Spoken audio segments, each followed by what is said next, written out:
Welcome to day 12. Today we will discover what is supply and demand.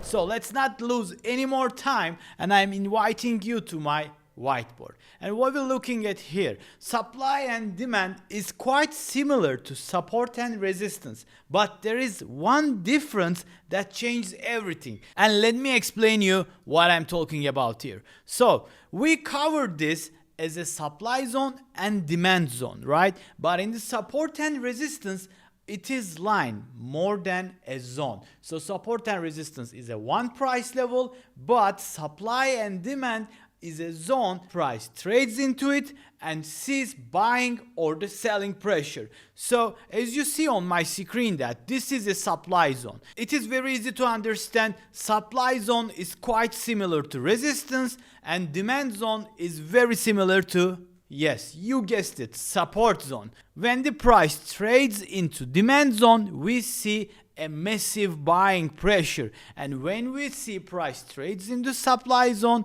we see a massive selling pressure. So these pressures creates these zones. Let's move over here. Unlike support and resistance, supply and demand is a zone. You need to understand this very clearly, and they represent as a zone rather than a price level.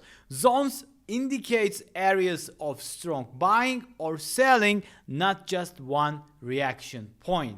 It is very easy to sum up. Demand zone, higher high, supply zone, pullback, new demand, and continuation. What are you talking about, man? I will show you now. So let me plot it here, right? So the price trades make what? Created a higher high. And what do we have here now? A supply zone.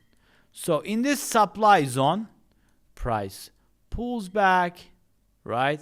So we created and now a demand zone here. This is basically how it works. So it trades back into this area, it pulls back, and it creates a higher high. This is how it goes. It is very, very easy to understand. And to make it everything more clear about the supply and demand, I am taking you to TradingView chart now. Now we are looking at a pure clean TradingView chart. And what do you see here? From now on, you should understand where is supply and where is the demand. Look at the chart now. What do you see? You can clearly understand from the chart that when the price trades into these areas, every time it pulls back. Why? Because there is a massive selling pressure here. This is what supply zone. The selling pressure comes in that zone and the price pulls back into where? To demand zone. Let's discover the demand zone in the chart. You can understand from the price action, it pulls back to this zone, it pulls back to this zone again, and it pulls back to this zone again. And what it created here? A demand zone. Now let's see. Right? It is easy. I hope you guessed it before I revealed this. So let's draw one more time. Price trades into demand zone and it sees a buying pressure, then trades back into supply zone. Then it pulls back again, a supply zone. Pulls back, demand zone, and pulls back to supply zone. And in the supply zone, there is a selling pressure. In the demand zone, there is a buying pressure.